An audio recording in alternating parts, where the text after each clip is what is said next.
दिल्ली में एसआईआर मुद्दे पर राज्यसभा में विपक्ष के नेता और कांग्रेस अध्यक्ष मल्लिकार्जुन खड़गे ने कहा, पूरे देश तक इनकी मंशा है कि गरीबों को वोटिंग से निकाल देना और बस एलिट लोग ही वोट दें। यह वयस्क मताधिकार लाया गया। पंडित जवाहरलाल नेहरू और डॉक्टर बाबा साहेब अम्बेडकर ने कहा कि वयस्क मताधिकार इस देश के लिए जरूरी है, क्योंकि इस देश में पढ़े लिखे, खेती करने वाले लोग, व्यापार करने वाले लोग कम हैं। इसलिए सभी को बराबर वोट का अधिकार मिलना चाहिए।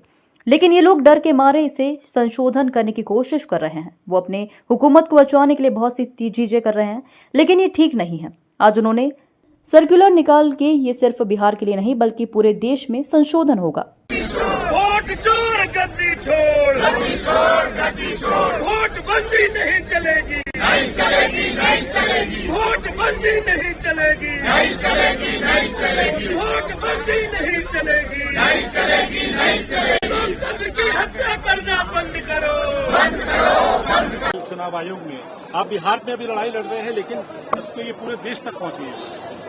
हाँ, पूरे देश तक उनका मंशा है कि गरीबों को वोटिंग से निकाल देना, और वो खुद ये चाहते हैं कि एलाइट लोग ही वोट देना।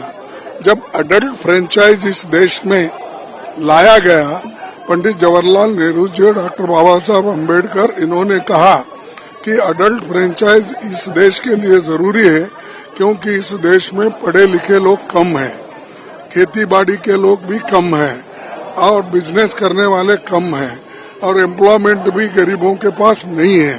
इसीलिए हमको किसी को डिनाई न करते हुए हम लोग उन सभी को पावर देना चाहिए। एक झाड़ू मारने वाला भी हो या इस देश में टाटा, बिरला या अदानी, अंबानी जैसे लोग भी हो, सबको बराबरी का वोटिंग होना चाहिए। लेकिन ये लोग डर के मारे आज ये रिवाइज करने की जो कोशिश कर रहे हैं, ये बहुत बुरी बात है। इससे देश का भी नुकसान होता है और लोकतंत्र का नुकसान होता है, और संविधान के तहत ये लोग नहीं चल रहे। वो अपने हुकूमत को बचाने के लिए बहुत से चीजें कर रहे हैं, लेकिन ये ठीक नहीं है। आज उन्होंने एक सर्कुलर निकाला, सिर्फ ये बिहार के लिए नहीं है, सारे देश में वो रिवीजन करेंगे, तो ये ठीक नहीं।